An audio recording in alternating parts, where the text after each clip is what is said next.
Mas que não é à toa que passou pano para o Bolsonaro, né? Atrelamento da linha editorial. Ah, não, desculpa, não é essa daqui, ó. É essa parte aqui. A morte antecipada, a manchete antecipada de um assassinato. Todos os jornais seguiram. Todos os jornais seguiram a linha editorial da Folha de apoio à ditadura, exceto Última Hora, tá, gente? Mas nenhum teria chegado ao nível da Folha da Tarde em nível de colaboração e subserviência ao regime militar, segundo depoimentos de jornalistas que trabalhavam no veículo consultados pela agência pública. No dia 17 de abril de 71, em sua manchete, o jornal noticiou em letras garrafais: morto o assassino do industrial Boylensen.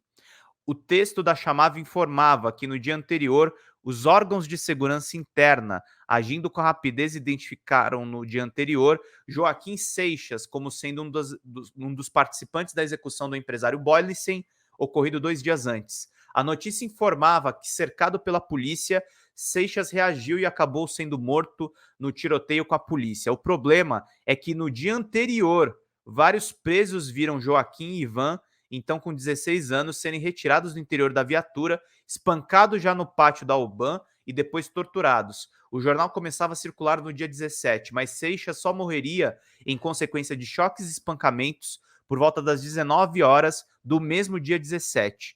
A agência pública Ivan Seixas conta que viu, dentro da viatura, a manchete num exemplar pregado à parede da banca de jornal na frente do bar em que os policiais pararam para tomar café no retorno de uma simulação do seu próprio fuzilamento. Quando eu cheguei de volta ao BAN, vi meu pai sentado na cadeira do Dragão, assento de choque elétrico, sendo torturado, mas vivo, conta o jornalista. A Folha da Tarde, segundo ele, pesava a mão contra a esquerda, mas ele fez questão de lembrar que outros jornais também publicavam falsas notícias produzidas pela polícia. Olha ali a Folha da Tarde fazendo o serviço sujo da ditadura militar, que a imprensa colaborou com isso aqui.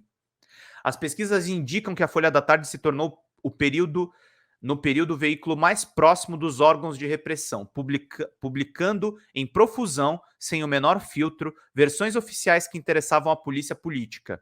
Isso ocorreu também com outros presos, como no caso envolvendo Eduardo Collen Leite, o Bacuri, da mesma ALN, detido em 21 de agosto de 1970, no Rio, e levado para São Paulo, onde a equipe do delegado Sérgio Paranhos Fleury o matou em 8 de dezembro, depois de um longo calvário de torturas.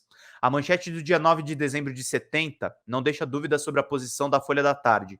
Terror, metralhado e morto outro facínora.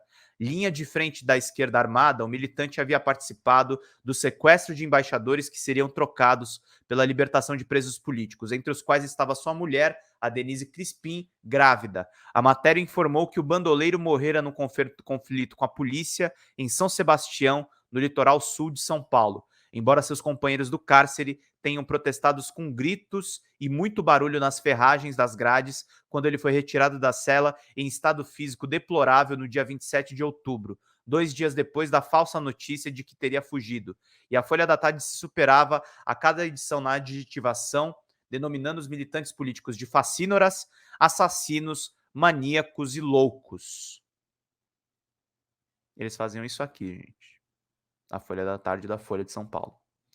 Por mais que a família Frias tenha tentado separar a Folha da Tarde da linha que viria a ser adotada na Folha a partir de 74, a pesquisa mostra que, resguardadas as peculiaridades de cada veículo, havia uma direção editorial uniforme no interior do conglomerado jornalístico liderado pelos empresários Otávio Frias e Carlos Caldeira no período. Além disso, o nome de Frias de Oliveira se destacava como diretor-presidente no cabeçalho da primeira página da Folha da Tarde. Policiais jornalistas da Folha. Eu li isso ontem, gente, mas eu vou ler de novo, porque isso aqui acho que é a parte mais absurda dessa matéria. Um dos méritos da pesquisa da Unifesp foi reunir informações que estavam soltas em livros, jornais e testemunhas da época para demonstrar que os jornais do grupo estavam infestados de policiais atuando como jornalistas nas redações. Ao menos 11 identificados pelos pesquisadores, o diretor da Folha da Tarde no período foi o jornalista Antônio Ágio Júnior, que era ao mesmo tempo funcionário da Secretaria de Segurança Pública e mais tarde ainda, mais ainda no período repressivo, assessor de imprensa do delegado e ex-senador Romeu Tuma, braço direito de Fleury de informação no DOPS, quando deixou a Polícia Civil para construir carreira e perfil novos na Polícia Federal. Tuma era diretor no departamento. Seu Sérgio Paranhos Fleury, que teria atuado na segurança da Folha ao lado dos irmãos Quas. Segundo a pesquisa, Ágio teria se utilizado de um carro da reportagem da Folha para camuflar a entrada de conspiradores em um quartel às vésperas do golpe de 64. Repórter da Folha à época, ele teria usado o aparelho de telex da sucursal da Folha do Rio de Janeiro para passar mensagens cifradas como senha do levante do 2º Exército de São Paulo, segundo instruções do coronel Antônio Lepiani, chefe de Estado-Maior da 2ª Companhia do Exército de São Paulo, que era seu padrinho e foi comandante da OBAN quando ela foi criada em 69, no início do governo de Emílio Garrastazu Médici. Ágio assumiu a direção da redação da Folha da Tarde em 69, imprimindo uma mudança radical na linha editorial. Saíram de cena jornalistas progressistas como Jorge Miranda Jordão e o frade dominicano Carlos Alberto Libânio Cristo, o Frei Beto, ao mesmo tempo em que na redação contratavam 2 delegados, Carlos Antônio Guimarães Siqueira, agente do DEOPS, e Antônio Bin, os investigadores Carlos Dias Torres e Orley Antônio Destro, e o major da PM paulista Edson Correia, que chamava atenção por circular na redação com uma pistola automática à mostra, como se estivesse numa operação de rua. A linha do jornal, que antes cobria segmentos como o movimento estudantil, passou a ser apoio irrestrito à ditadura militar e às forças de repressão. A combinação do comando da linha editorial levou o jornalista Cláudio Abramo, ex-diretor da Folha, em seu livro de memórias, aliás, é um livro muito bom, tá aqui atrás, A Regra do Jogo de 88, a qualificar a Folha da Tarde como o jornal mais sórdido do país. Mais bem-humorado, que esse é cara de direita, inclusive, o jornalista Carlos Brickman, falecido, que assumiu a redação ao lado de Adilson Laranjeiras em substituição ao grupo de Ágio, escreveu em tom de fina ironia que a grande conquista do novo comando foi ter conseguido reduzir a tiragem do jornal, uma alusão da expressão tiras, como eram chamados os policiais da época. Saíram os tiras, entraram os jornalistas, né? Era também jocosamente qualificado como alusão ao jornal de maior tiragem, como registraria a Beatriz Cuchinir no livro Cães de Guarda. A relação íntima entre polícia e jornalista não era, entretanto, exclusividade da Folha da Tarde. Outro periódico dos grupos, muito famoso, esse jornal vendeu muito, publicou fake news, foi uma salada. É uma história incrível, mas é um exemplo de antijornalismo. O Notícias Populares, o sensacionalista NP, campeão de vendas em banca no período, era dirigido por Jean Melé, um anticomunista de carteirinha e notório entusiasta das Forças Armadas. Valdemar Ferreira de Paula, assistente de Jean Melé. O Notícias Populares era tão maluco que teve esse cara como diretor, e teve a minha querida amiga Laura Cabriglione, que é de esquerda, também como diretora. Foi a primeira diretora mulher do NP. Era policial. Armando Gomide, que substituiu o Melé depois de sua morte, em março de 70, era policial e ligado ao Serviço Nacional de Informação, o SNI.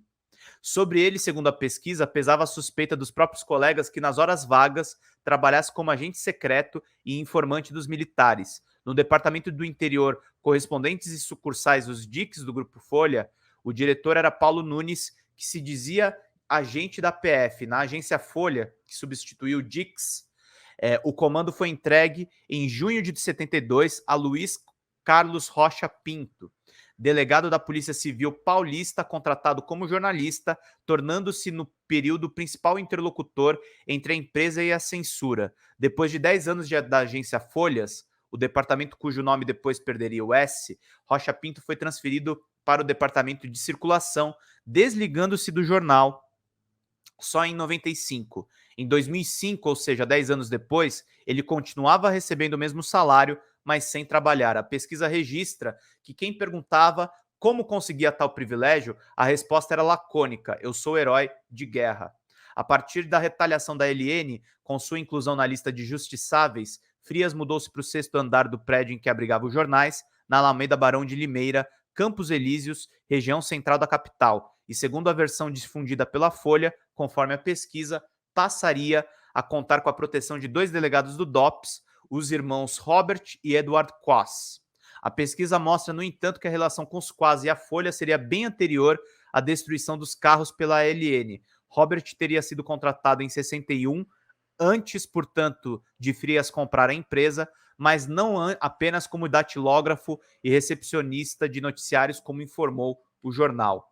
Num comunicado interno encontrado nos arquivos do DOPS, o responsável pelo setor de transporte da Folha relata o furto de um dos veículos do grupo, se referindo a Quast como auditor da empresa. Outros 2 membros da família, Joseph Quast e Joseph Quast Filho, respectivamente, auxiliar de auditoria e auxiliar do escritório, ambos ligados diretamente à direção da Folha, haviam sido contratados em 71 e 70. Ainda de acordo com a pesquisa, os delegados passariam a fazer a segurança da família, cuidando, entre outras tarefas, da escolta dos 2 filhos de Frias nas idas e vindas à escola, Otavinho e o atual diretor do grupo, Luiz Frias. Contratado como chefe de segurança patrimonial da Folha, Edward passou a cuidar de todo o patrimônio do grupo e tinha uma sala dentro do jornal. A ditadura estava dentro da empresa, gente. Da imprensa, aliás. Então é muito importante que vocês financiem, que vocês ajudem novos veículos de jornalismo como esse que a gente está fazendo aqui.